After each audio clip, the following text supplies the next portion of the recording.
Listo, entonces la he denominado de esa manera porque digamos que cada reforma tributaria tiene una motivación diferente por la cual el gobierno la propone. Y pues ya todos sabemos que cada 18 meses en promedio se genera una nueva reforma tributaria. En ese orden de ideas, digamos que esas reformas persiguen en su gran medida incrementar el recaudo, pero también lo disfrazan en aras de disminuir lo que es la evasión y aumentar la equidad. Básicamente, digamos que una posible reforma tributaria que ataque el tema de la equidad es la reforma que fue aprobada hace poco por el Senado de la República y que pretende recaudar 20 billones de pesos. ¿Por qué digo que puede incrementar la equidad? Porque esa reforma va orientada y digamos que tiene dos cosas interesantes, una cosa buena y una cosa mala. La buena es que le va a apuntar a generar una serie de subsidios a personas, a los adultos mayores, y esas son personas que necesitan los recursos, pero a la vez esos recursos van a parar a la economía nacional. Entonces va a haber mucha más circulación de dinero y eso va a reactivar la economía, va a generar que las empresas produzcan más y todo esto, y digamos que puede que eso genere un jalón de la economía que para este año está pronosticado que apenas crezca entre un 0,2 y un 1%. Entonces, posiblemente esto ayude. Lo malo es que destinar toda una cantidad de recursos, 20 billones de pesos, solamente al gasto, es malo. ¿Ok? Y es malo, ¿por qué? Porque digamos que la cultura del subsidio genera, digamos que un letargo en la sociedad que está siendo beneficiada por ese tipo de subsidios, porque pues digamos que no se motivan a trabajar, no se motivan a crecer económicamente, sino que encuentran un punto medio, puede que sea una platica, puede que sea poco, puede que sea mucho, pero se adaptan a eso. Y eso realmente es malo. Entonces, partiendo de ese hecho, hay que indicar que desde la óptica de la evolución de la estructura tributaria en nuestro país, y básicamente lo vamos a ver en un lapso de tiempo del 85 al 2018, esas reformas han respondido a objetivos como estabilizar las finanzas públicas, es decir, aumentar el recaudo, sustituir los impuestos externos por impuestos internos y buscan cumplir o aumentar temas de equidad, aumentar temas de neutralidad. Hay algo que muchas han perseguido y es el tema de la simplicidad, que es muy difícil, vemos que nunca se ha logrado, siempre ha sido un completo y rotundo fracaso el tratar de simplificar nuestro sistema tributario. También buscan temas de competitividad y también temas de financiamiento de estrategias públicas, etcétera, etcétera. Pero digamos que para alcanzar esos objetivos, las reformas tributarias que han surgido en ese lapso de tiempo del 85 al 2018 han utilizado distintos mecanismos, como cuáles. Por ejemplo, impacto sobre el monto del recaudo, eh, buscan reducir la evasión. Digamos que eso también tuvo algo bueno, esta reforma tributaria, y es que le quitó muchos beneficios a las grandes empresas. Y eso está bien, pero se queda corta en algo, y es que uno no puede cargar con tantos impuestos a las MIPIMES, ¿ok? A las micro, las pequeñas y a las medianas empresas. Esas empresas son las que, por un lado, generan la mayor cantidad de empleo en el país. Están generando casi que el 80-85% del empleo formal lo generan las MIPIMES.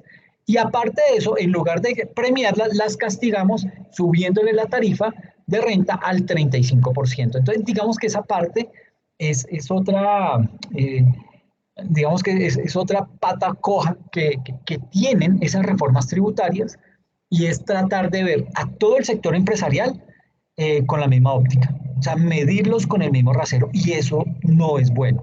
¿Por qué? Porque reitero, digamos que las grandes empresas tenían un inconveniente y era que habían una serie de beneficios tributarios tan estructurados solo para ellos que pues obviamente simplemente aplicaban ellos para ese tipo de beneficios y no se habían creado ningún beneficio para las MIPIMES.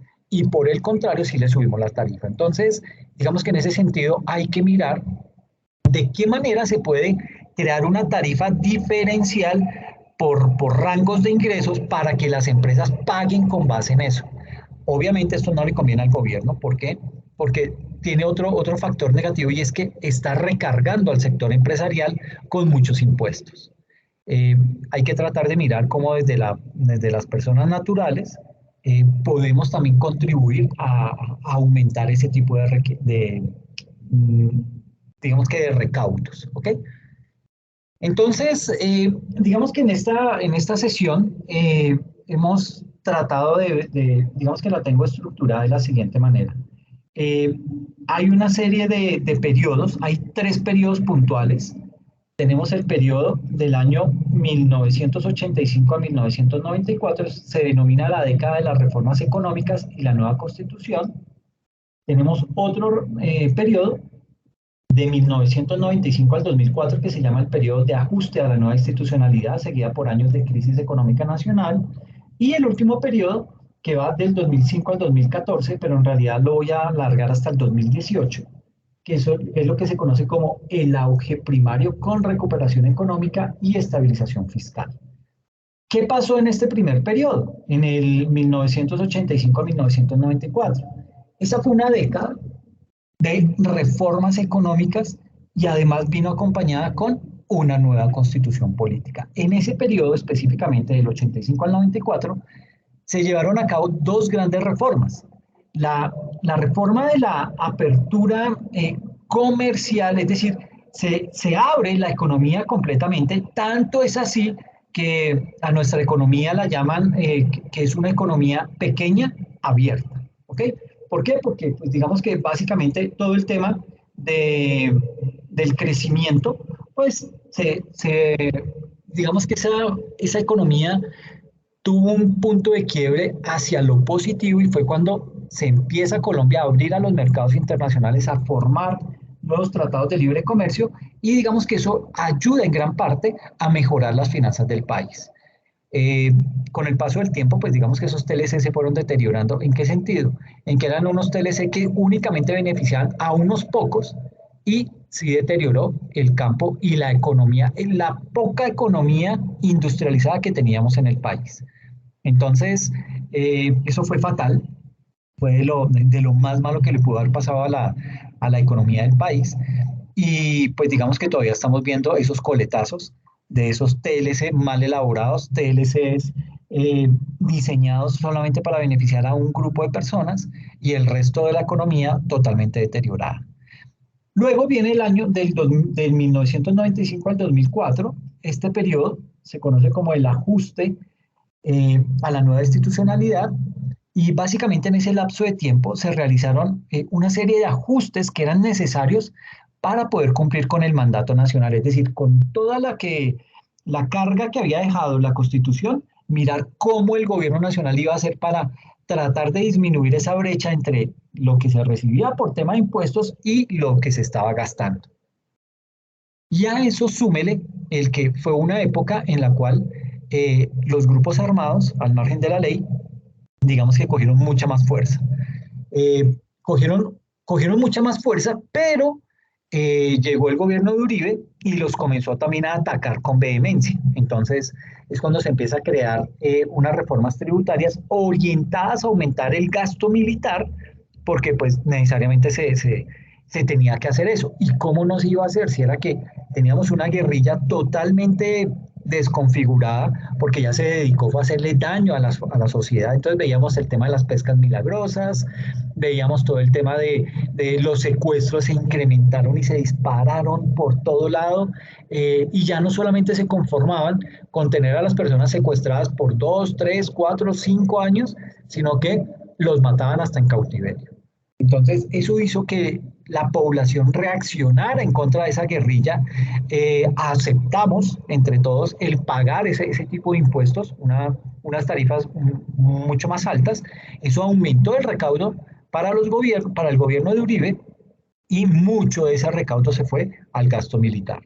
Se combatió a la guerrilla, se dio de baja muchos cabecillas, ya entonces tenemos una guerrilla totalmente arrinconada, una guerrilla eh, atemorizada, ¿sí? Porque cada vez eran más las bajas a nivel de cabecillas y pues esto obviamente generó, digamos que una gran aceptación por parte del gobierno, es decir, la población aceptó con como con mucha, ¿cómo llamarlo? Eh, le tuvo una gran aceptación al gobierno de Uribe precisamente por eso, porque de una u otra manera libró a la población de ese gran flagelo del secuestro, ¿sí? Dando de baja esas cabecillas, dando golpes certeros a la guerrilla, pero a la par liberó también el tema de las carreteras y ya empezamos otra vez a viajar por las carreteras porque anteriormente no se podía hacer eso. Y viene entonces esa época del 2005 al 2014, en donde pues ya digamos que se conoce como esa época del auge primario. Básicamente aquí viene una recuperación económica y digamos que esta visión de conjunto, en esta época, en ese lapso de tiempo, se observan todo lo que fueron las condiciones estructurales, todos los cambios acumulados de largo plazo y de coyuntura, y obviamente el país pues se benefició de ese auge primario que permitió que una estabilización fiscal y una recuperación económica. Tanto así que cuando llegamos a ver esta diapositiva, vemos, digamos que aquí tenemos remarcado los tres periodos, el de reforma del Estado y apertura, el de ajuste y crisis y el del auge primario. Este del 2015 al 2020 pues, no tiene un nombre como tal, pero básicamente aquí lo que vemos separado son tres décadas puntuales, en donde básicamente tenemos, por un lado, el recaudo de impuestos directos, el recaudo de impuestos indirectos y el recaudo per cápita a la derecha, que es todo esto. ¿Okay? ¿Alguien recuerda qué es per cápita? Sin tener que googlearlo, ¿no? Simplemente si lo saben, pues bien, si no, pues yo se lo Mm, recuerdo. Pero, por dime. persona. Exactamente, por persona. Entonces, es tomar el recaudo del gobierno y dividirlo entre la cantidad de personas para poder determinar, esto que estamos recaudando lo tengo que dividir entre tantas personas y eso me da un valor. ¿Ok?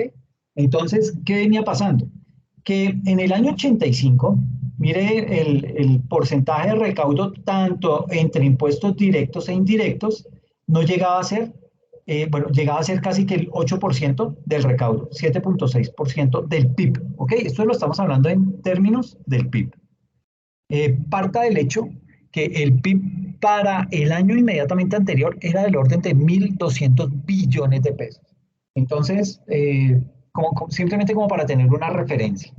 Entonces, mire que el recaudo vía impuestos directos siempre está más por debajo que el recaudo que se hace a nivel de impuestos indirectos. Y esto es perverso. ¿Alguien recuerda por qué esto es tan malo?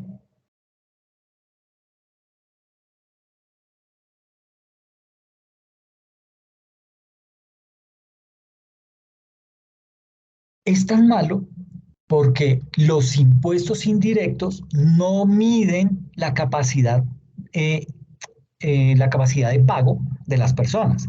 Entonces, indistintamente, ¿qué hace el gobierno? Dice, ok, le voy a poner IVA a tales y tales servicios, tales y tales productos, y no me importa si esa persona tiene o no tiene cómo pagar, yo le cobro el IVA. Entonces, ¿eso qué hace? Cuando usted no tiene cómo pagar, bueno, cuando usted ve que el producto que va a comprar se le sube inmediatamente un 15, un 16%, pues usted empieza a mirar cómo evita pagar ese tipo de impuestos. Entonces comienzan a surgir nuevas técnicas y digamos que el colombiano para eso es muy bueno, para mirar cómo le esquiva la responsabilidad, para mirar cómo le saca el cuerpo a ese tipo de obligaciones impositivas y trata de obtener su propio beneficio. Eh, pero digamos que eso es como una reacción que se tiene. ¿Por qué? Porque no todo el mundo tiene la misma capacidad de pago. Entonces, la persona que es humilde, la persona que no tiene los recursos para poder pagar ese tipo de impuestos, pues esa persona mira de qué manera le puede sacar el cuerpo a ese impuesto y se incrementa la evasión. Y mire que la tendencia sigue siendo la misma, por ejemplo, desde el 85 hasta el 90. Un recaudo vía impuestos directos del 3, 3.3, 3.3, 3.5, 3.6, ¿sí? Y el recaudo de impuestos indirectos 4.6, 4.8, 5.4, 5.6, 5.3, 5, ¿ok? Entonces, eso genera desigualdad, eso genera inequidad, eso genera problemas sociales, ¿ok? Porque no estamos midiendo o no le estamos cobrando a las personas los impuestos de acuerdo a su capacidad de pago. Es decir, que el que más gane pague más impuesto y el que menos gane, pues tratar de mirar que de pronto que contribuya, pero que contribuya en la medida de sus capacidades.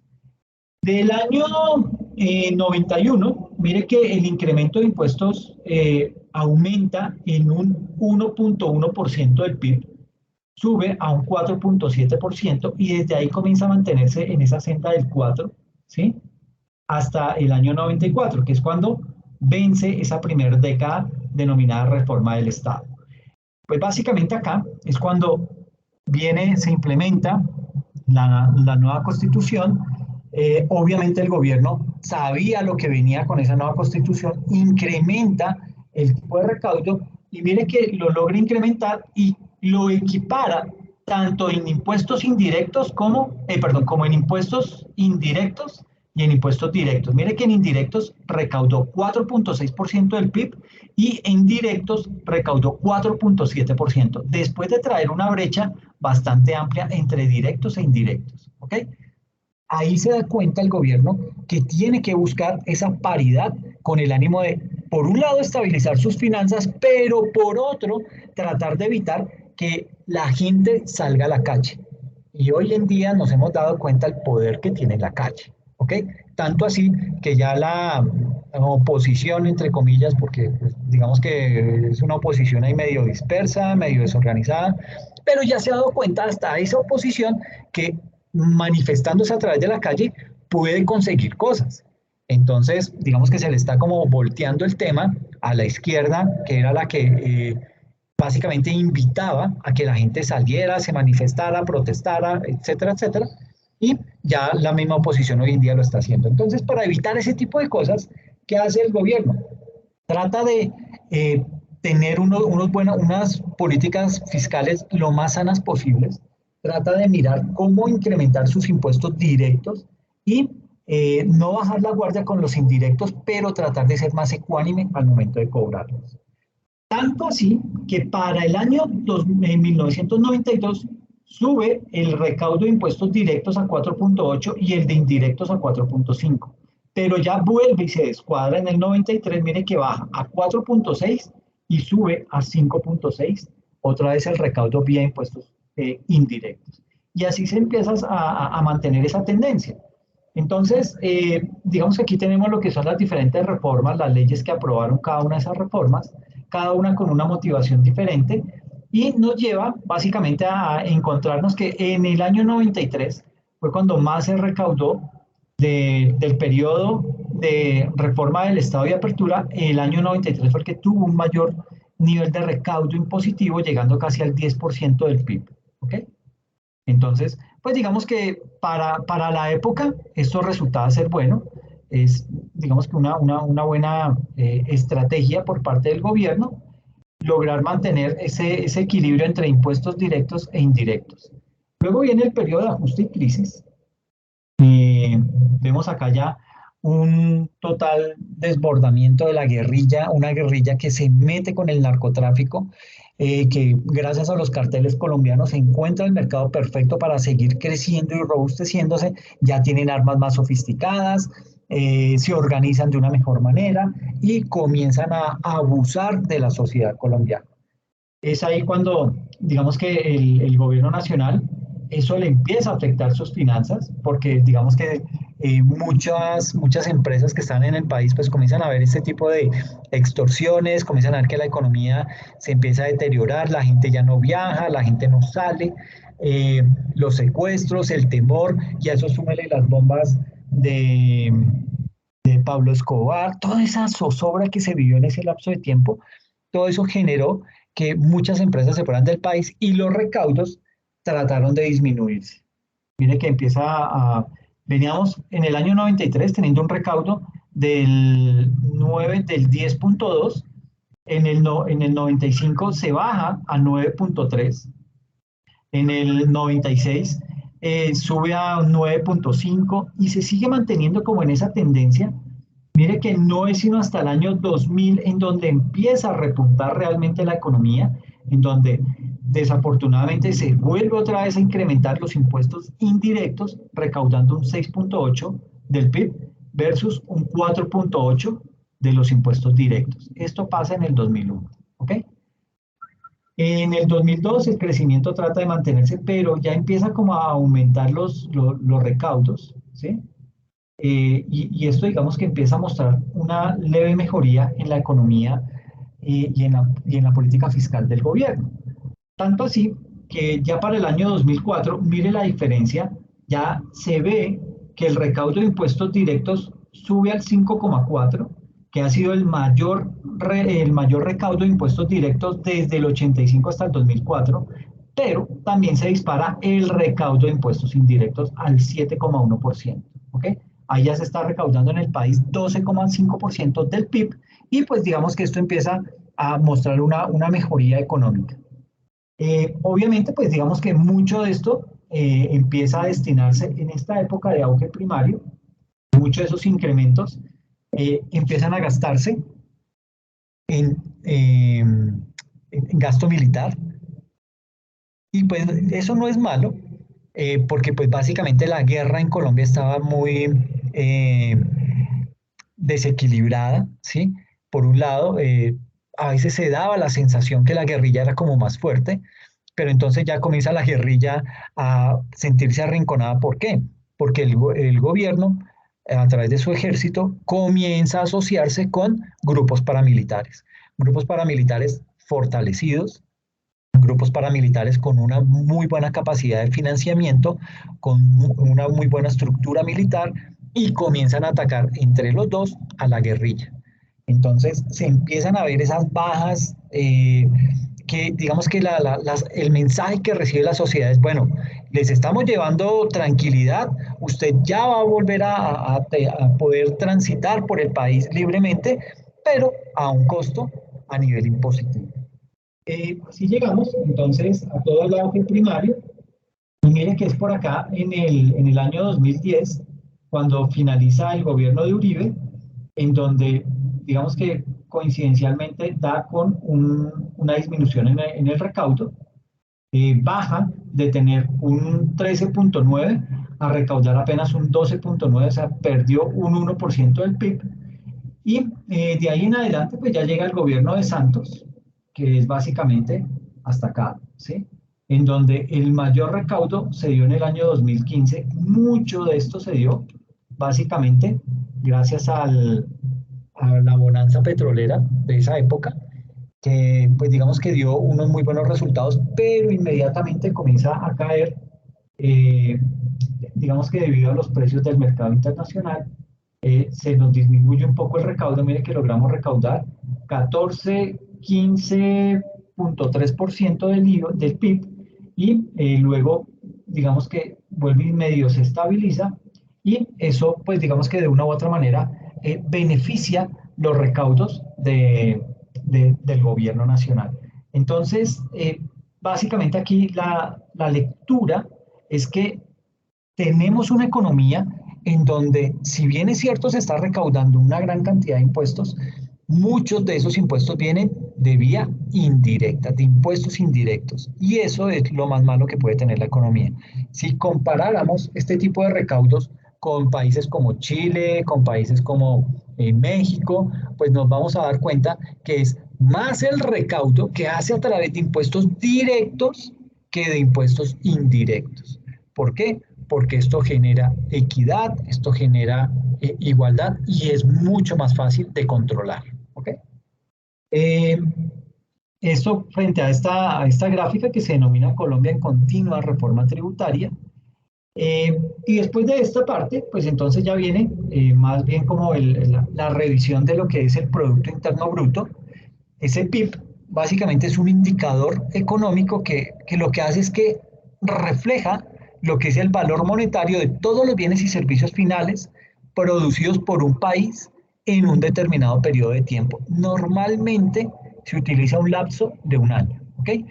Y ese PIB se utiliza para medir la riqueza de un país, es decir, entre más alto tenga un país el PIB, eso demuestra que es mucho más rico. Y ahí encontramos una paradoja, por ejemplo, con Argentina. Argentina creo que es la economía número 13 a nivel mundial, más rica, aunque su moneda es la más devaluada del continente. Entonces, uno dice, pero bueno, ¿cómo puede pasar eso? Que su economía es tan fuerte, pero su moneda es tan débil. Pues eso se debe a otro tipo de problemas también del orden macroeconómico que termina afectando el poder de esa moneda y eso digamos que afecta muchísimo y digamos que ya hemos tenido conocimiento de lo que ha logrado llegar a ser ese deterioro de la moneda en Argentina. El popular, ¿cómo es el que le llaman eso? Como cuando uno encierra algo, corralito. El corralito lo que hizo fue básicamente cerrar, es decir, no permitir que las personas sacaran sus ahorros y simplemente permitirles que sacaran cierto monto por un determinado tiempo. Y básicamente, pues las personas, obviamente, ¿qué pasa cuando se da una situación de estas? Pues la gente entra en pánico, lo único que quiere es recuperar su dinero para poder llevárselo a otra economía y tenerlo protegido. En Argentina eso no se dio. Cuando todo estalló, a la gente la cogió descuidada, no pudieron hacer uso de esos recursos y se vino abajo todo ese tema del componente monetario de cada una de las personas. Y aquí entonces empezamos a ver más o menos cómo ha sido el comportamiento del PIB desde el año 2016 hasta el año 2022. ¿Qué pasa? Que encontramos básicamente un estancamiento, ¿sí? Porque mire que desde el 2016 el crecimiento fue del 2.3 en el primer trimestre, el cuarto trimestre creció como a 2.5, recibimos el 2017 teniendo un crecimiento más o menos del 1,2%, el 2018 arranca con un crecimiento del 1.6, termina como en un crecimiento del 2, el 2019 fue como el pico, creció la economía un 3.5, pero bueno, digamos que cerró como al 3.2 y viene la pandemia que baja en el primer término, en el primer trimestre, baja el crecimiento al 0,8, imagínense este salto tan grande del 3,5 al 0,8, cae abruptamente como un 16%, en plena pandemia, el segundo trimestre del 2020 trata el tercer trimestre de recuperarse algo, siguiendo todavía en términos negativos como al 9%, y cierra el último trimestre con una pérdida más o menos del 4%. Luego viene el 2021 con un pequeño crecimiento del 0,9 y obviamente se dispara acá más o menos un cierre como del 16% de crecimiento del PIB en el segundo trimestre, pero básicamente comparándolo con términos que están totalmente negativos y eso hace que el crecimiento sea como mentiroso, ¿ok? Pero cifras son cifras y pues esto saca pecho el gobierno o lo hizo en su momento y pues digamos que es válido. Y de ahí pues cae un poco, pero sigue siendo crecimiento, sigue siendo de los más altos crecimientos que tiene la economía, vuelve y cae en el cuarto trimestre y para el 2022 arranca con un crecimiento del 8.5 y lo termina con un crecimiento más o menos del 7,5%. Entonces se denota que Colombia, digamos que fue de los países que mejor digamos que fue muy afectado por la pandemia, pero fue de los países que tuvo una mayor recuperación económicamente hablando. Y eso pues digamos que es bueno hablándolo desde políticas macroeconómicas, pero también hay que tener en cuenta que muchas de esas cifras que están exageradas son fruto de una comparación que se hace contra unas cifras negativas y pues ahí el crecimiento sale, sale más bien como muy exagerada. Eh, Así cierra el periodo del 2022. Tanto es así que, bueno, cierra el 2022 con una cifra de crecimiento del 7,5 y se espera que para este año el crecimiento esté entre el 0,2 y el 1%, es decir, a duras penas vamos a lograr tener algo de crecimiento. Eh, Ahí le toca al gobierno pues empezar a mirar qué políticas va a implementar. Ya se empieza a hablar de posibles renuncias de ministros que no están de acuerdo con todas las reformas, ministros que parece que la oposición más fuerte está dentro del mismo partido de gobierno, pero pues digamos que eso está bien, esos pesos y contrapesos, que se hagan con el ánimo de poder sacar unas reformas que realmente se necesiten y que nos puedan servir de aquí en adelante.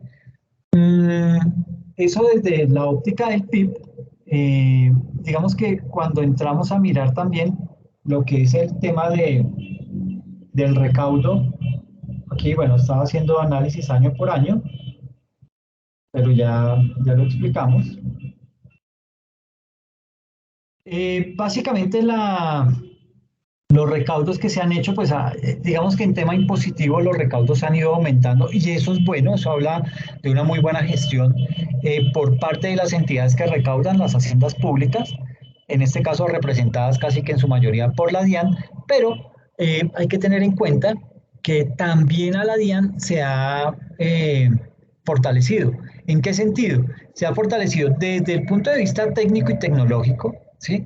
Ya cuenta con una infraestructura tecnológica mucho más robusta, mucho más fuerte. Y aparte, digamos que ha venido toda una renovación de empleados con otra visión, con otra formación, y esto ha hecho que, pues, digamos que la DIAN crezca, ¿ok? Y si la DIAN crece, crece el recaudo tributario. Ya hoy salió una noticia en donde decía que la DIAN va a empezar a citar más o menos a 500 personas naturales para que den explicaciones sobre sus declaraciones de renta. Entonces, pues, digamos que eso indica que, bueno, ya tienen fuentes de información muy importantes, fuentes de información muy sólidas, que les permite hacer ese tipo de análisis. ¿Ok? Eh, Básicamente, digamos que aquí lo de resaltar es que ese recaudo por tipo de impuesto se está dando en muchas ocasiones por tema de renta, es el que más se recauda y le sigue el tema del IVA. Estas cifras, que si bien están dadas para el año 2021, para el año 2022, tanto el recaudo de renta como el recaudo de IVA estuvieron muy parejos. Es decir, la diferencia fue entre, digamos que más o menos unos 5 billones de diferencia entre renta e IVA. ¿Ok? Eh, Importante, pues digamos que el gobierno desde la época de Iván Duque y sobre todo con la reforma que intentó colocar Carrasquilla, pues digamos que se ha notado el deseo por parte del gobierno de grabar la canasta familiar, ¿sí? Ahora, uno dirá, pero ¿cómo se les ocurre grabar la canasta familiar? Sí, en principio suena mal. ¿Por qué? Porque digamos que aquí sigue habiendo mucha desigualdad, muchísima pobreza. La pobreza en el país con el tema de la pandemia se disparó, pero hay que también mirar que en la mayoría de los países la canasta familiar está grabada con IVA. ¿Ok? O sea que no se nos haga extraño que en un próximo gobierno, pues digamos que eso se pueda llegar a dar. ¿Ok? Es más, es una de las recomendaciones que dio el comité de expertos internacionales que trajo Iván Duque, con el ánimo de analizar cómo eran los recaudos en nuestro país. Y lo que ellos recomiendan es, primero, grabar la canasta familiar; segundo, desmontar muchos subsidios; tercero, tratar de simplificar el sistema tributario; y cuarto, implementar políticas que ayuden a disminuir el tema de la evasión. Y acá, pues básicamente lo que estamos viendo es, eh, digamos, cuál es el recaudo que se está haciendo vía personas jurídicas a nivel de renta comparado con el recaudo que se hace a nivel de personas naturales. Entonces, mire que ese, digamos que la franja azul, todo esto es recaudo únicamente de renta, ¿sí? Entonces en el 91 se recaudó el 4,2% del PIB solo de renta. Hasta el 2005 fue cuando vino realmente a crecer a un 5,1%, luego vuelve y cae. Aquí en el 2012 crece, pero básicamente en el 2019 se estabiliza en un 6,3%. De ese promedio de recaudo en renta, se logra estimar que el 80% de los que pagan impuesto de renta son personas jurídicas y el otro 20% son personas naturales. Y ahí es en donde está uno de los grandes problemas del sistema impositivo colombiano. Y es que somos más las personas que deberíamos aportar, las personas naturales que deberíamos aportar en renta y no depender tanto de las empresas. ¿Por qué? ¿Cuál es el problema que tiene depender tanto de las empresas? Que en un año malo, por ejemplo en el 2020, con todo el tema de el encierro y con todo el tema de la economía apagada, pues las empresas tuvieron muy bajas utilidades. Si las empresas tienen bajas utilidades, pues hay muy poco recaudo vía renta, que es el impuesto que más recauda el gobierno nacional. Entonces, si dependemos tanto de las empresas, pues básicamente lo que va a pasar es que en una época mala, pues la economía se va a resentir muchísimo. ¿Por qué? Porque las empresas no producen lo mismo. ¿Ok? Entonces, las empresas también bajan su producción, y no porque quieran, sino por temas de política del mercado, bajan su producción, bajan sus utilidades y lo que pagan por concepto de impuestos, pues también disminuye. Y eso, pues digamos que nos termina afectando a todos. El otro recaudo que crece es el IVA y otro tipo de impuestos, pues digamos que ya en menor cuantía, pero básicamente este es el comportamiento y aún así se sigue manteniendo ese tipo de comportamientos de recaudo vía impuestos. Entonces, sí, digamos que son temas que hay que entrar a analizar. Surgen, por ejemplo, propuestas como la del régimen simple de tributación, con el ánimo de tratar de atacar varios componentes. El primero, de hacer que muchas empresas que están en la informalidad pasen a ser formales. Segundo, hacer que se aumente el recaudo. Y tercero, digamos que simplificar un poco el sistema tributario colombiano con el ánimo de que más personas accedan a ese sistema tributario, aporten y declaren lo que les corresponde. Entonces surge esa política del régimen simple de tributación que en el gobierno de Santos se llamó monotributo, que no funcionó para nada, pero que aquí pues digamos que sí se ha visto que ha tenido algún tipo de acogida por parte de las personas. Digamos que aquí, ya entrando a mirar el recaudo tributario como porcentaje del PIB en comparación con otros países de América Latina y el Caribe, básicamente aquí lo que se tiene son una serie de promedios del año 2020. ¿Ok? Básicamente en ese año, ¿qué pasó? Que la recaudación tributaria comparada con el PIB de Colombia, que fue, digamos que se tuvo una recaudación del orden del 18,7% que está aquí en rojo. Esto es Colombia. Entonces, comparado con el PIB colombiano, se recaudó 18,7% vía impuestos comparado con el PIB. ¿Ok? Eso estuvo muy por debajo del promedio de América Latina y el Caribe, que estaba en el orden del 21,9%, es decir, del 22%. ¿Ok? Este comparativo, pues, habla mal del recaudo en Colombia, ¿sí? Y digamos que si nos comparamos con la OCDE, pues todavía está más mal porque el recaudo de la OCDE, digamos que equivale a un 33,5%. ¿Ok? Entonces, mire que estamos muy por debajo del promedio de América Latina y peor aún del promedio de la OCDE. ¿Ok? Y si le sirve de consuelo, pues digamos que estamos ganándole a México, estamos ganándole a Perú, que Perú está próximo a entrar a la OCDE, y ese pues digamos que nos va a ayudar a salir un poco del último lugar, un último lugar que nos peleamos con Colombia y México, ¿sí? Chile también está ahí, pero pues Chile, digamos que tiene una mejor economía, una economía mucho más sana. Pero si vemos ahí, México está por debajo, aunque es una economía muchísimo más grande, muchísimo más robusta, pero pues con todos los problemas que tiene México, pues digamos que en tema impositivo se ve reflejado. Ahora, ¿qué va a pasar eh, durante este año? Que si bien es cierto, hay mucho temor a nivel internacional con el tema de que las empresas están yendo de China, que realmente no es tan así, ¿sí? No es que estén saliendo corriendo en estos momentos, están tomando otra precaución para decir, oiga, yo no me quisiera ir del mercado chino, porque en el mercado chino, ¿qué pasa con las empresas?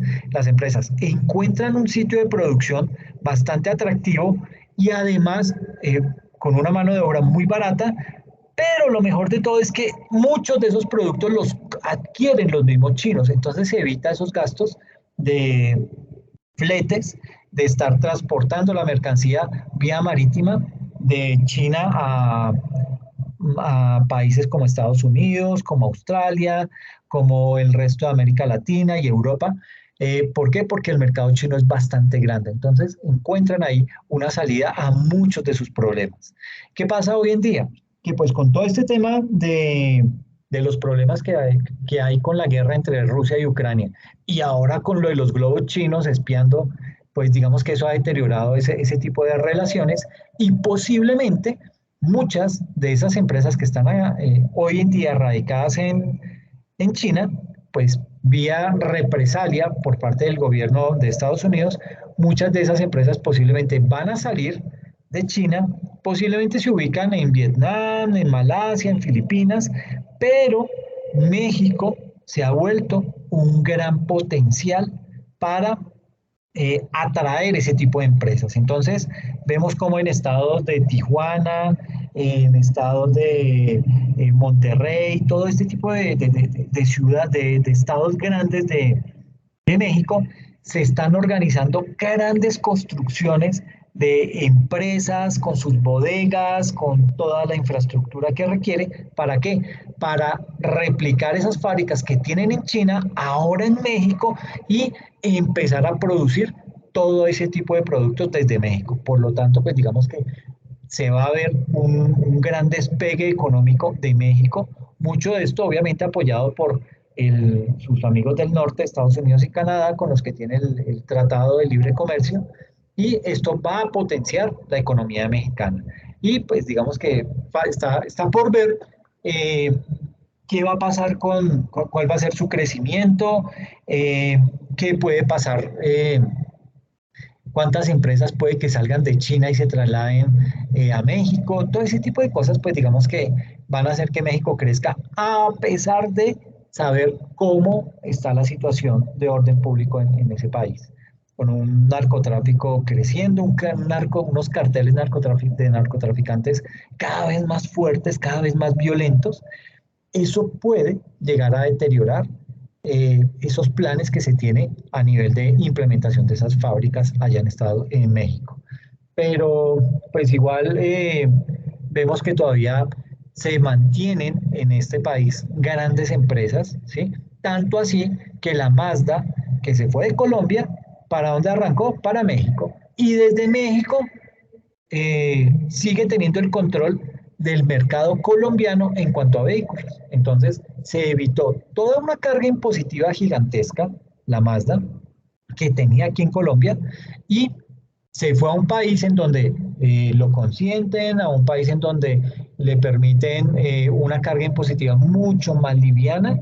¿Por qué? Porque saben que esas empresas van y generan empleo en estos países y el empleo es el mejor motor de una economía.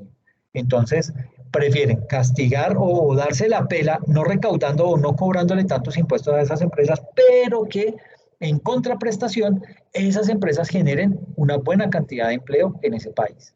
Entonces, son unas por otras que tratan de, una o de otra manera, beneficiar a estas economías con el ánimo de potenciarlas. ¿Okay?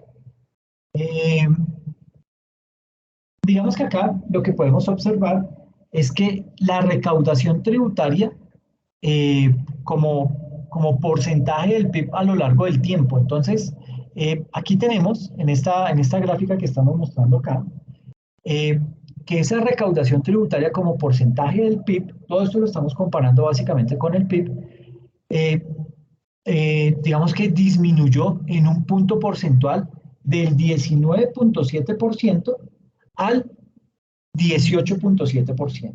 ¿Okay? Entonces miremos que la línea roja, la línea roja, el punto y la línea que son de color rojo, hacen referencia a Colombia y el rombo negro con la línea negra hace parte de ese promedio de América Latina y el Caribe. Entonces, básicamente, mire que siempre hemos estado por debajo de ese promedio de América Latina y el Caribe. No hemos tenido la suficiente fuerza para poder mejorar y en algún momento sobrepasar ese promedio. Y aquí tenemos un rango en donde tenemos aquí el más alto, digamos que todo esto, esta línea gris superior y esta línea gris inferior nos muestran el rango de crecimiento del PIB de otras economías en comparación a la colombiana y el promedio de América Latina. Entonces, las brechas son muy grandes, ¿sí?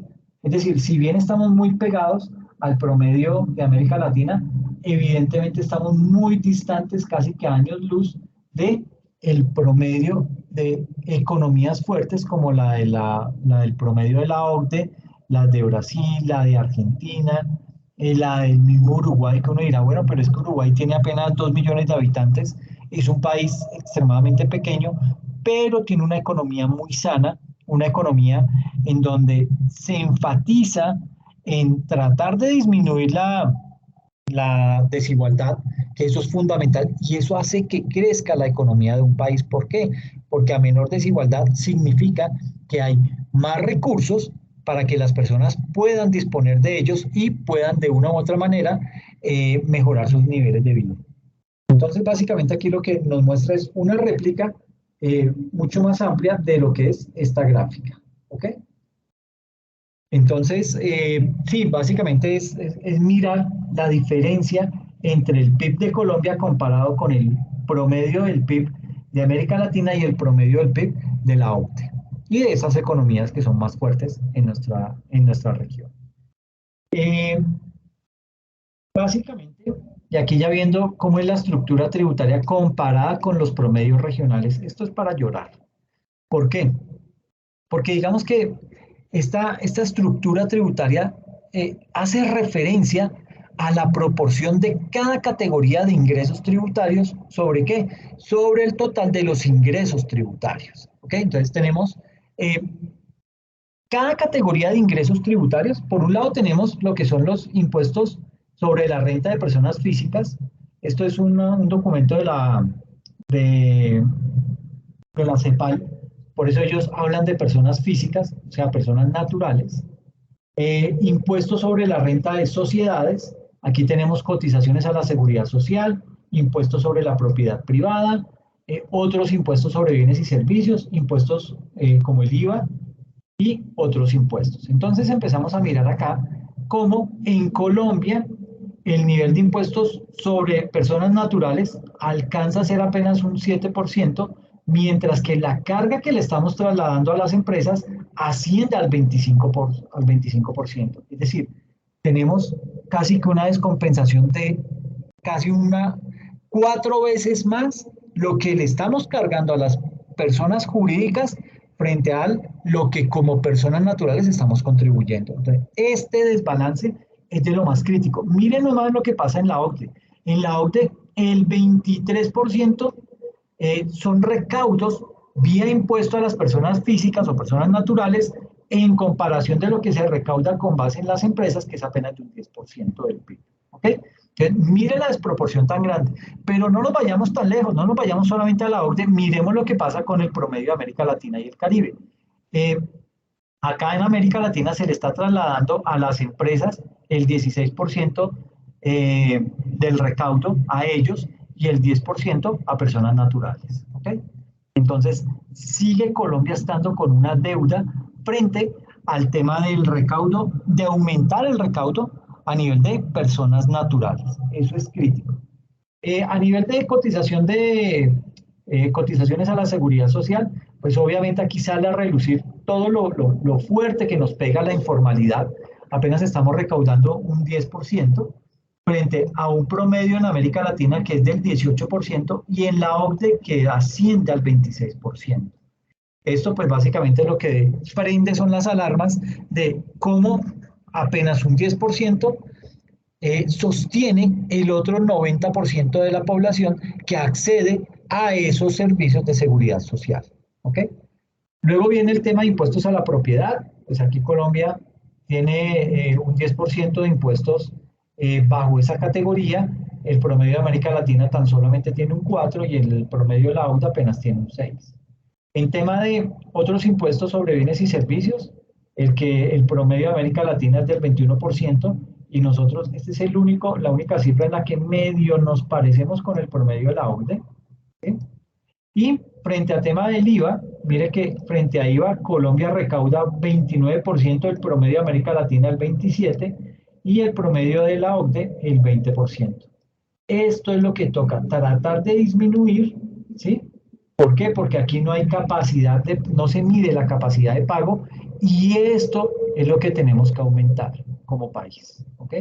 Tenemos que incrementar, hacer que esta línea que separa el recaudo de las personas naturales versus el recaudo de las personas jurídicas, esta línea tiene que moverse hacia la derecha con el ánimo de equiparar las cargas entre las personas jurídicas y las personas naturales.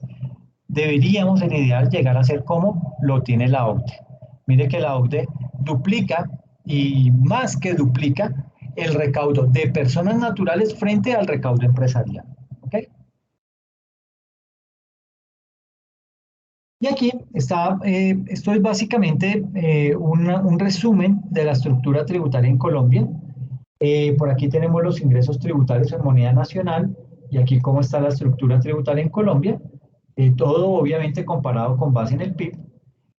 Aquí digamos que en el 2019, por tema de impuestos sobre la renta y beneficios y ganancias de capital, se recaudaron 67 billones. En el 2020, por temas de pandemia, bajó a 61, es decir, tuvimos un decrecimiento del orden de 5.7 billones de pesos. En tema de impuestos sobre la renta y las ganancias, en el 2019 tuvimos un recaudo de 14 billones, en el 2020 de 12 billones 977, digamos que 13 billones, lo que implica un decrecimiento del 1, de un billón, de 1.1 billones de pesos. Y básicamente, digamos que la diferencia radica porque en el 2020 el tema de la pandemia nos golpeó muchísimo e hizo que todo el crecimiento sostenido con el que venía aumentando los recaudos tributarios y todas las políticas impositivas que se habían desarrollado, con la pandemia todo eso se deterioró. ¿Ok? Se vino al piso, muchas personas optaron simplemente por decir, no, no tengo cómo pagar, ¿sí? Y es que era evidente, o sea, ¿usted de dónde iba a pagar impuestos si ni trabajo tenía? Si a duras penas podía medio alimentar a su familia. Entonces, esto, digamos que destapó una realidad colombiana que no conocíamos o que si conocíamos tratábamos de esconderlo, ¿sí? Como de guardar la basura debajo de la alfombra, pero la pandemia se encargó de sacar todo esto a la luz. ¿Ok? Y digamos que aquí ya, pues, podemos decir que el sistema tributario colombiano lo podemos dividir en dos partes. Uno que son los recaudos vía impuestos nacionales, que son recaudados directamente por la DIAN, y otros impuestos municipales que son recaudados por las diferentes secretarías de Hacienda Pública en los diferentes departamentos o municipios. Básicamente, aquí lo que se trata de mostrar es el impacto que tiene los recaudos que hace el impuesto, que se hace a través de impuestos nacionales versus los recaudos que se hacen a nivel de impuestos territoriales. No sé si ustedes han escuchado hablar acerca de propuestas que se quieren hacer o que ya se están haciendo para apoyar una reforma tributaria a nivel de impuestos territoriales. Una de las principales abanderadas de esta iniciativa es Claudia López, la alcaldesa de Bogotá, que busca tener mecanismos para aumentar los recaudos en Colombia, en Bogotá, con el propósito de, pues, digamos que poder sacar adelante nuevos proyectos que se tienen, proyectos como el metro, que pues, sigue todavía embolatado, esa vaina pareciera que no lo quieren hacer, pero digamos que hay muchas obras que se tienen que desarrollar. Bogotá no puede seguir estando sumida en vías precarias, ¿sí? En unos desplazamientos, eh, digamos que en vehículos, unos desplazamientos tan largos en tiempo, lo cual pues deteriora la calidad de vida de las personas y esto pues se ve reflejado en por un lado pues desmotiva a las personas para seguir pagando impuestos, eso no debería pasar, usted debería pagar impuestos contento o triste. Uno debería estar pagando ese tipo de impuestos, pero la realidad colombiana muestra que cuando el colombiano está insatisfecho con algo, la primera reacción que tiene es disminuir el pago de impuestos. ¿Por qué lo hace? Pues como una forma de rebeldía o de transmitirle un mensaje al gobierno nacional diciéndole, oiga, no me gusta lo que está haciendo, no lo comparto, por ende yo no voy a regalarle mi plata. ¿Ok? Falta ver qué pasa ahorita con todas estas reformas. A propósito, digamos que la próxima semana vamos a tener una serie de charlas, como el 1 de marzo es el Día del Contador, vamos a tener una serie de charlas desde la facultad para la cual están completamente invitados, ya les van a empezar a llegar los correos si es que ya no les llegaron, notificándoles las diferentes charlas. Yo voy a dictar la charla eh, la denominé No eres tú, soy yo, pero es un poco como una crítica un poco ácida al gobierno Petro frente a temas de política económica que no están funcionando bien, ¿sí? Temas que de pronto eh, se han dedicado como a deteriorar. Yo sé que no es un tema que se hace, ay, quiero deteriorar la imagen del gobierno, quiero que las cosas no salgan bien. No, pues nadie quiere eso. Pero pareciera que con los mensajes que mandan, esa es la sensación que da. Entonces, voy a dar esa charla con el ánimo de mirar un poco, aterrizar cómo funciona el sistema tributario en Colombia realmente, y voy a desarrollar un ejercicio y luego nos vamos a meter a mirar qué está pasando con la inflación, qué está pasando con temas macroeconómicos que están golpeando realmente la economía nacional. Y a esto, pues obviamente, sumarle todo el tema de las reformas que se vienen arrancando con la reforma a la salud, en donde pues sí hay que hacer unos cambios, eh, digamos que cambios sí, pero no así. Y habrá que analizarlos, de pronto tocaremos temitas puntuales de esa reforma puntualmente, pero se vienen dos reformas que son muy fuertes para el país, que son la reforma laboral y la reforma pensional. Habrá que estar muy atentos a qué es lo que se propone en ese tipo de reformas, qué es lo que quiere vendernos el gobierno nacional, qué es lo que realmente quiere hacer a través de esas reformas y con base en eso poder tomar decisiones. ¿Por qué? Porque la reforma pensional, si no está bien elaborada, ustedes como los más jóvenes se van a ver afectados. ¿Ok? Eh, y eso es malo. Eso es malo, ¿por qué? Porque es que las personas, cuando usted siente que no está haciendo ningún ahorro, que esa plata que le están descontando mes a mes se está yendo a pagar pensiones de otras personas y no ir a parar a un ahorro suyo, pues digamos que ahí usted se desanima, como que dice, no, pero no estoy haciendo nada, sí me muestran un extracto, pero la plata la coge el gobierno y se la está gastando literalmente. Entonces, digamos que ahí puede que hayan una serie de vacíos, aunque ya gobiernos como el de Estados Unidos apoya ese par de reformas, tanto la laboral como la pensional. Lo que pasa es que no han dicho qué es lo que quieren hacer, entonces pues ahí queda uno un poco como en el limbo de, bueno, qué es lo que está apoyando entonces Estados Unidos. Pero digamos que hacia allá va el tema. Eh, se quiere implementar todo este tipo de reformas. Muchos dicen, pero este Petro llegó aquí a cambiar todo. Lo mismo pasó con Gaviria. Eh, en su mandato. Él llegó de una vez empoderado porque pues, como pueblo lo elegimos después de que mataron a Luis Carlos Galán. Entonces un poco esa ira que teníamos como población y a eso sumado los ataques bomba de Pablo Escobar, pues digamos que empoderó eso a César Gaviria y este llegó también con una gran cantidad de reformas para implementar, tanto así que ahí fue cuando se implementó la ley 100, que es la que rige básicamente todo el sistema de salud que hoy en día está implementado. Que pues no es tan malo como lo pintan, pero tampoco es tan bueno como nos lo quieren vender. Pero sí hay que mirarlo con detenimiento porque hay unos apartes que son bien críticos, pues habrá que analizarlos y mirar cómo se corrige. ¿Okay?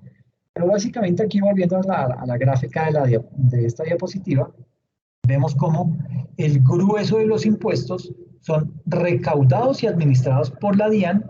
Básicamente a nivel de impuestos municipales se logra, bueno, impuestos territoriales, se logran recaudar apenas 10 billones de pesos, de más o menos un total de, digamos que se están recaudando aproximadamente 190, 180 billones de pesos, entonces estaríamos diciendo que vía impuestos que recauda la DIAN son 170 billones, ¿sí? Para un total de 180 billones de pesos. ¿Qué pasa? Que si bien es cierto la DIAN recauda todo ese monto de recursos, también es cierto que muchos de esos recursos los tiene que distribuir, lo que se conoce como las famosas transferencias, a los diferentes municipios. ¿Por qué? Porque en los municipios se paga IVA y ese IVA se les tiene que devolver a esos municipios con destinación específica. ¿Qué significa destinación específica? Que solamente lo van a poder gastar o invertir en temas de educación y de salud. Entonces, pues digamos que se tiene un buen control frente a ese tema, pero de todas formas, digamos que los municipios se sienten maniatados en muchos aspectos. ¿Por qué? Porque es muy poco lo que recaudan de impuestos, ¿sí? Ellos más que todo recaudan vía impuestos como el impuesto de vehículos, como el ICA, como el predial y otro impuesto es el de el consumo a bebidas alcohólicas y cigarrillos, que pues ahí encuentra uno una ambigüedad porque pues digamos que tan pronto, bueno, empezando porque muchos de los departamentos, casi que todo departamento se identifica por tener su propia empresa de licores. O sea, con eso ya parta del hecho.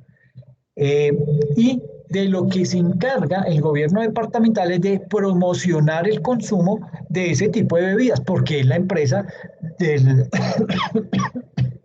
perdón, perdón, es una empresa del departamento y pues digamos que en la medida en que genere buenos ingresos, pues eso va a derivar en unas muy buenas utilidades para el gobierno departamental. Entonces, se centran todos los esfuerzos en tratar de que la población consuma esas bebidas alcohólicas. ¿Para qué? Para que se enfermen y luego eso que se recaudó lo tenga que invertir el departamento en hospitales, en atención a mujeres maltratadas, en atención a niños abandonados, todo lo que deriva en el consumo desproporcionado de bebidas alcohólicas y en tema de consumo de tabaco. Entonces, pues digamos que es como ese contrapeso que existe en ese impuesto específicamente, pero es de los que más se recauda a nivel departamental. Entonces, lo que básicamente se busca con esa reforma a los impuestos territoriales es incrementar esa partida que hoy en día está calculada en 10 billones de pesos, poderla subir a es decir, poderla, ojalá en la medida de lo posible, triplicarla. Y entre esto, pues se contempla como medidas el catastro multipropósito que busca tratar de, sobre todo en el sector rural, tratar de digamos que, ¿cómo se dice? Valorizar la tierra con el ánimo de que cada quien pague lo que realmente valen esas tierras, ¿ok? Entonces, pues la DIAN recauda impuestos directos e indirectos, ¿sí? Y aquí pues tenemos temas como el impuesto a la riqueza, el impuesto de renta, los timbres, el IVA, etcétera. Y a nivel de impuestos municipales tenemos todo lo que tiene que ver con el ICA, el predial, vehículos, etcétera, etcétera. Entonces, digamos que este es como el mapa en el cual se mueve el recaudo impositivo en el país y quiénes son los que lo están recaudando. ¿Ok? Bien. Esta es la gráfica del Producto Interno Bruto, pues ya la explicamos en unos slides anteriores, en donde pues básicamente veíamos que este crecimiento, que si bien no se puede ocultar, es un crecimiento mentiroso porque pues estamos comparándolo contra un periodo completamente en cifras negativas y pues todo lo que se dé positivo en este periodo va a hacer que se eleve ese indicador. Entonces, pues digamos que esto no es tan chévere comparar el 2021 con el 2020, pues teniendo en cuenta este tipo de situación. Acá esto pues básicamente es como un análisis de lo que es el recaudo de impuestos, cómo está, digamos, uno de los propósitos que tiene desde el gobierno anterior y este gobierno es el de poder modernizar y fortalecer la DIAN. Tanto así que ya el año pasado hubo un concurso de la DIAN en donde ingresaron más o menos 4.000 personas y ahorita se acaba de abrir un nuevo concurso en donde aspiran reclutar más o menos 4.200 personas. Entonces, ¿por qué se está dando eso? Porque digamos que mucho del personal de la DIAN ya está próximo a pensionarse y lo que se necesita es que esa personal que está de salida capacite al nuevo personal y de esta manera pueda seguir la operatividad en esta entidad. Y segundo, pues también hay que tener presente que pues, la DIAN está rezagada, muy rezagada en comparación a los países pares de América Latina, por ejemplo, Chile, México, en donde pues allí en esos países el recaudo es mucho más fuerte, pero precisamente porque tienen una entidad equivalente a la DIAN, mucho más fortalecida, mucho más grande, mucho más robusta, digamos que tiene muy empoderada desde el ámbito legal que le permite llegar y poder ejecutar procesos de embargo, procesos de extinción de dominio y todo este tipo de cosas cuando a las personas se les ha descubierto temas de evasión de impuestos. Básicamente, aquí se habla de los retos de la DIAN, se necesitan 7.000 funcionarios, ¿sí? Se estima que el 40% de la planta está prepensionada, el 40% de la planta, imagínense. Y la modernización aumentaría el recaudo en 5 puntos del PIB. Es decir, si el PIB está en el orden de los 1.200 billones de pesos, el 5% de esos 1.200 billones, pues estamos hablando de una muy buena plática para que se va a destinar para el desarrollo económico del país. Y así seguimos viendo datos. Entonces, ¿cómo ha venido siendo el recaudo de la DIAN? Pues ha sido un recaudo sostenido, sostenido al crecimiento, ¿sí? De pronto, pues con el tema, como les mostraba, de la pandemia, se vio afectado, pero básicamente el recaudo se ha venido incrementando año a año y se estima que con la modernización que va a tener la DIAN, el recaudo aumente en 50 billones de pesos. Entonces, pues son cifras que son bien importantes, son cifras que son bien interesantes, que vale la pena desglosar, pero que ya la sola cifra así en bruto, pues denota una un gran reto que se ha puesto la DIAN a sus espaldas. ¿Ok? Aquí tenemos pues cómo ha sido el número de contribuyentes versus empleados de la DIAN.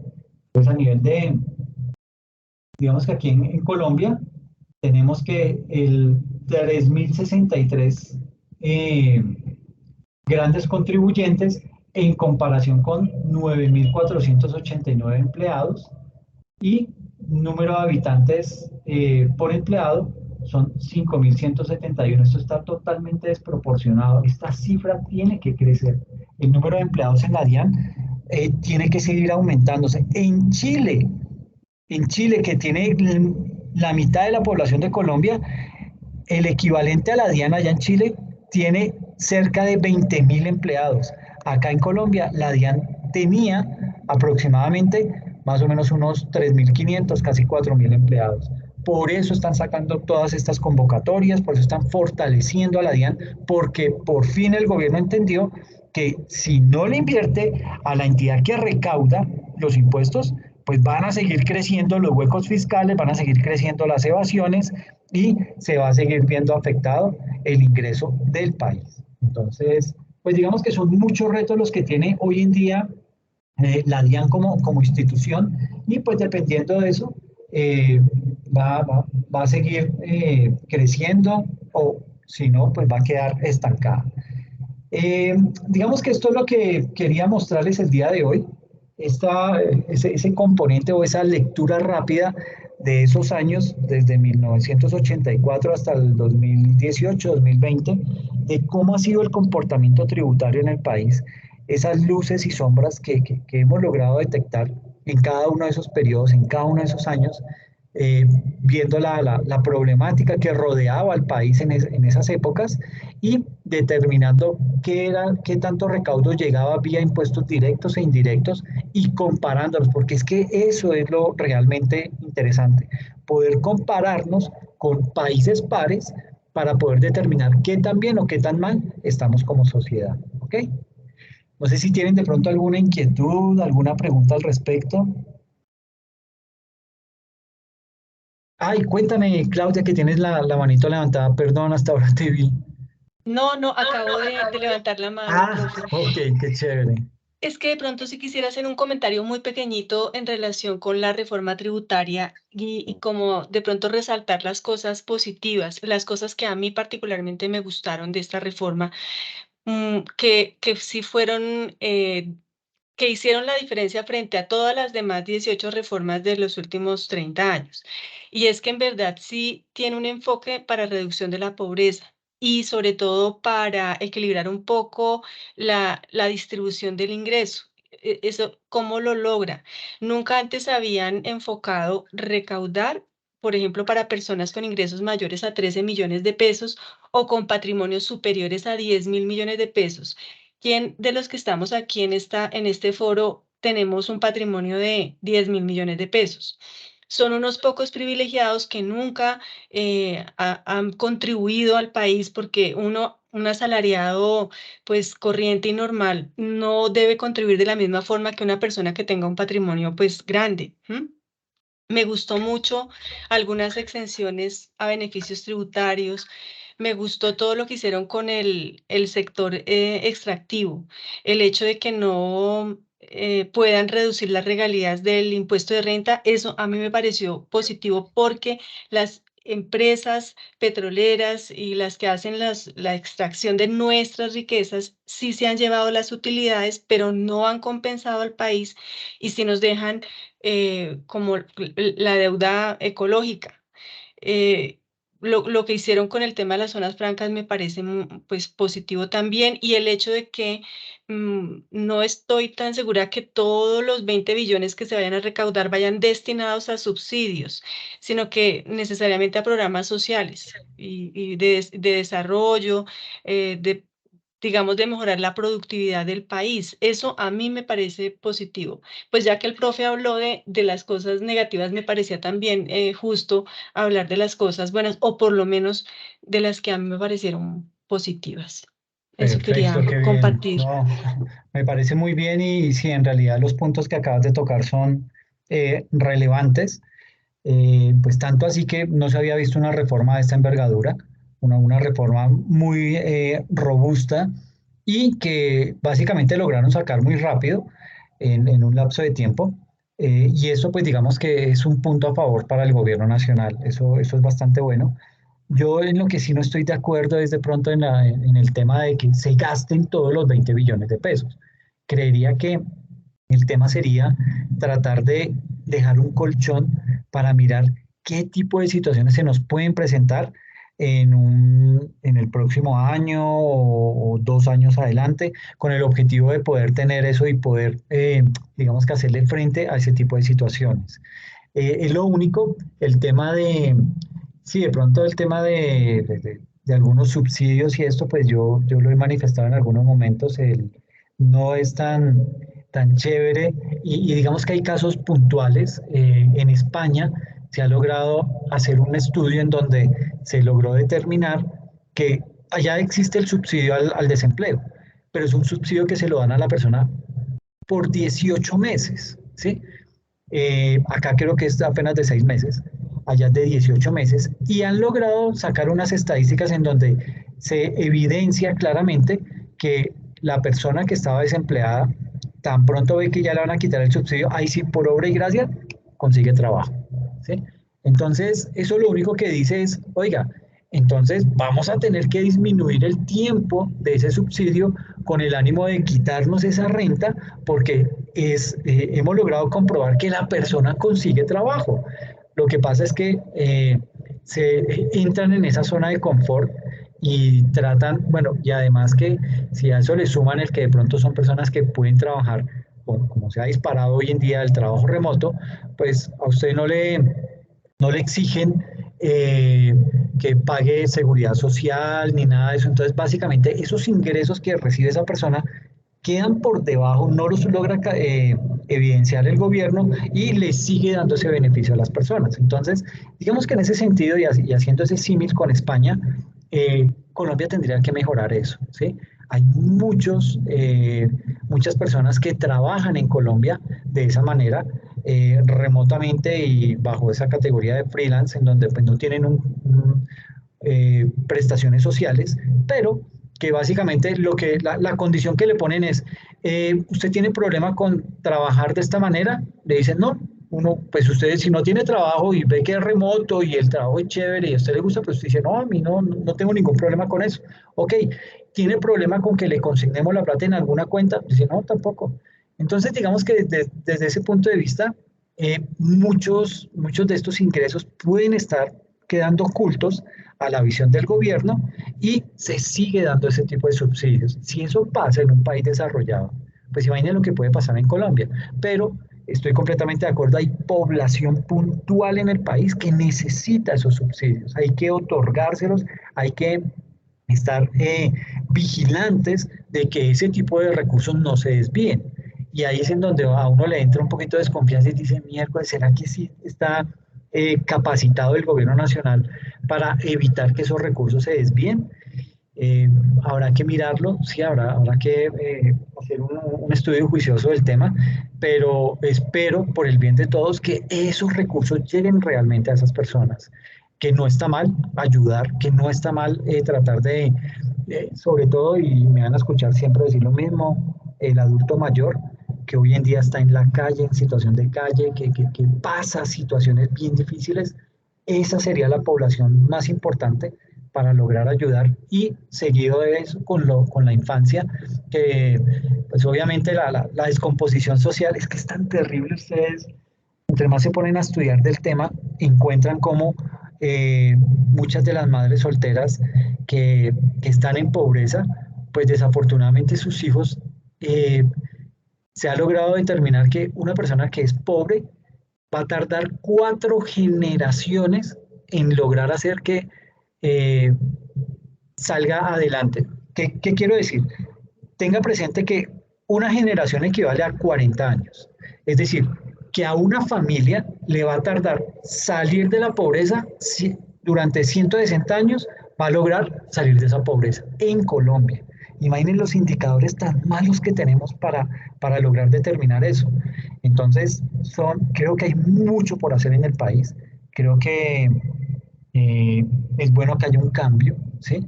Y habrá que mirar hasta dónde le permiten llegar a este gobierno para que pueda implementar esos cambios y luego evaluar si son buenos o son malos, ¿sí? Porque es que dejarle toda la carga al Estado, yo no creo que sea tan bueno. Y hay un caso muy interesante de un análisis que hicieron también en España. Ustedes dirán que parezco español o quién sabe qué, pero digamos que es un país que es desarrollado, pero que con todo y su nivel de desarrollo tiene unos problemas terribles. Imagínense que toda la gran parte de la banca del sector financiero en España pertenecía al Estado. Entonces, ¿qué pasa? Era un sector financiero que estaba rezagado, un sector financiero paquidérmico, un sector financiero que no tenía tecnología. ¿Por qué? Porque básicamente se dedicaron a mandar en esos bancos a personal del gobierno, se volvió burocrático, todo lo que trae o lo que envuelve ese tipo de problemas cuando las cosas están en poder del gobierno nacional. Es bueno tener empresa, es bueno tener, es decir, delegar en ese tipo de empresas ciertas responsabilidades del gobierno. ¿Por qué? Porque ellos, en su afán de conseguir utilidades, pues hacen que esas empresas crezcan y se potencien. Que a nivel de salud yo no lo veo tan bueno porque lo he padecido el tema del servicio de salud con las EPS. O sea, tuvo un evento de salud muy delicado y desafortunadamente hasta que no llegó la autorización, y es ahí en donde uno no entiende esas cosas, se tiene que esperar una autorización de una junta financiera, o sea, por Dios, estamos hablando de vidas, ¿sí? Ese tema a mí me molesta mucho porque lo viví de cerca y pues pudo haber derivado en cosas muchísimo peores, que gracias a Dios no trascendió y no pasó a eso, pero yo decía, ¿cómo es posible que tengo que esperar la respuesta del gerente a ver si él hace sus cuentas y sus costos y me autorizan la cirugía de mi esposa? Entonces, y eso le pasa a mucha gente. Conozco el caso de una persona que tenía cáncer, el médico le dio la orden para intervenirlo ya, porque el cáncer todavía lo podían atacar si se hacía esa cirugía. Le llegó la autorización 6 meses después. Cuando le llegó la autorización, le llegó el paciente con la autorización, el médico le dijo, no, mano, me da pena con usted, pero yo ya no me atrevo a operarlo porque ya el cáncer está supremamente invadido en su cuerpo. Entonces, pues no, lo que yo le recomiendo es disfrute con su familia, estés en casa el mayor tiempo posible que pueda, porque ya desafortunadamente esto no puede pasar, no le pueden hacer esa cirugía. Entonces, sí hay temas que hay que mejorar, pero no sé qué tan bueno sea darle toda la responsabilidad al Estado colombiano. Es simplemente para que usted lo piense, reflexione, lo documentese. Yo puedo cometer errores, por favor, trate de leer bien esas reformas para que usted tenga su propia idea y esté en capacidad de discutirlo con otras personas, con otros pares, con el ánimo de poderle eh, inducir a esas otras personas a que lean, porque es que ese es el problema que tenemos en Colombia. No leemos, nos quedamos con lo que dicen las redes sociales y San se acabó y con eso tomamos una idea. No sé si alguien más quiere comentar algo.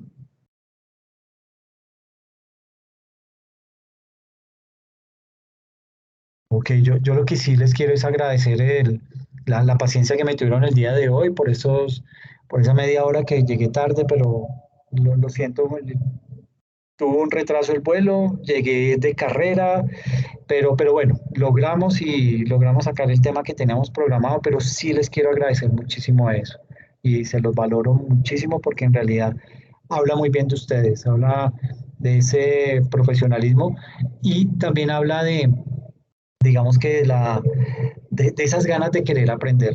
Esto en presencial, cuando yo era estudiante de presencial, uno le aplicaba los 10 minutos al profe, no llegó, salgamos. Y más un viernes, o sea, yo, yo, yo digo, ¿cómo ustedes pueden estar un viernes de 8 a 10 de la noche escuchando solamente temas tributarios? Entonces, valoro ese esfuerzo y aún más valoro el que me hayan esperado. Entonces, se los agradezco muchísimo. Y pues si no es más, entonces pues nos vemos dentro de 8 días. Recuerden que dentro de 8 días vamos a tener lo del conversatorio para que lleguen bien preparados, por favor.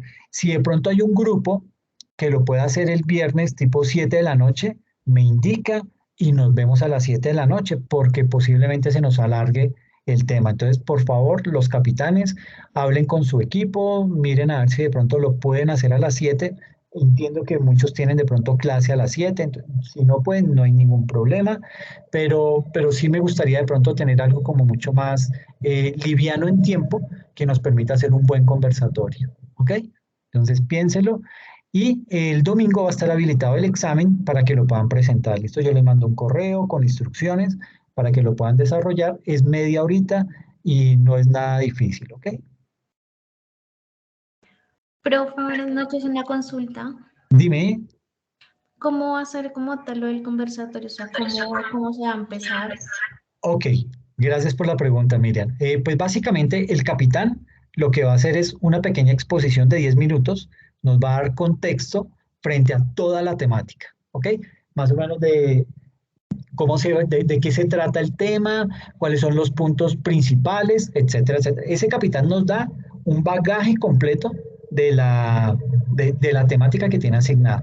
Y luego, ya el resto del equipo, yo voy a hacer preguntas o alguno de sus compañeros puede formular alguna pregunta y sus compañeros, dependiendo del tema que tienen asignado, lo van a responder. ¿Ok? Sería bueno que de todas formas cada quien prepare una presentación pequeña de su tema con el ánimo de apoyarse en esa presentación, de tener algo muy bien estructurado y además tener presente que muchas de las preguntas versarán sobre gráficas, ¿ok? Entonces, para que estén bien preparados, porque en eso, en gráficas, me enfoco yo. ¿Listo? Sí, sí te di respuesta, Miriam. Sí, profe, sí, señor. Muchas gracias. Ok, bueno, a ti, gracias. Marta, ¿tenías una pregunta? No, profe, era el comentario que hace un momento que lo esperamos y estamos hoy viernes acá recibiendo la clase por amor a la carrera. Qué Y bueno. de verdad yo creo que es porque estamos como interesados y además porque todo este tema es realmente importante conocerlo y estudiarlo, como usted dice, hay que leer bastante para no, pues como decimos acá, no tragar entero. Entonces, es por eso, profe. Qué chévere, muchas gracias. Y de todas formas, vuelvo y recalco la serie de charlas que van a ver la próxima semana. Entonces, para que puedan asistir a esas charlas, les va a llegar la invitación. Son temas que se han preparado muy a conciencia de que les sirva a ustedes en el desarrollo de su carrera y en su desarrollo profesional. Entonces, cordialmente invitados y pues nada, nos vemos la próxima semana, ¿ok? Profe, Gracias, feliz fin de semana. Gracias, cuídense mucho. Feliz noche. Descansen. Feliz noche, bendiciones. Profe, disculpa, una pregunta. Dime, dime. Profe, ¿el examen a qué hora queda habilitado? Ah, ok, Jenny, gracias. El examen aparece desde las 00 horas del domingo hasta las 23:59 de la noche. ¿Ok? Solamente tarda media horita y son 10 minutos, son 10 preguntas, pero va a ser muy fácil. Entonces, espero que saquen el máximo de nota y que saquen el máximo de nota en el conversatorio. Con eso ya tienen media, eh, ¿cómo se diría? Eximida, ya ganada con esas dos notas bien altas. Vale, profe, muchas gracias. Bueno, a ti, muchas gracias. Bueno, buena noche, cuídense mucho. Dime, Omar. Qué pena molestarlo. No, Profe, tranquilo. la presentación que su merced puso ahorita, ¿esa está cargada en la plataforma? No está cargada. ¿La necesitan? Pues sí, porque a mí me Listo. gustaría. Perfecto, no hay problema. Entonces yo publico el video y debajo del video van a encontrar un vínculo que dice diapositivas. Y ahí va a Ah, estar listo, cargada profe. todas estas diapositivas. ¿Ok? Listo, profe, muchas gracias. No, a ti, hombre, gracias. Bueno, feliz noche, profe. Gracias, Omar. Lo mismo para ti. Que descansen. Gracias, gracias, igualmente. Gracias, profe. Chao, Lida, que estés bien. Chao, profe, gracias.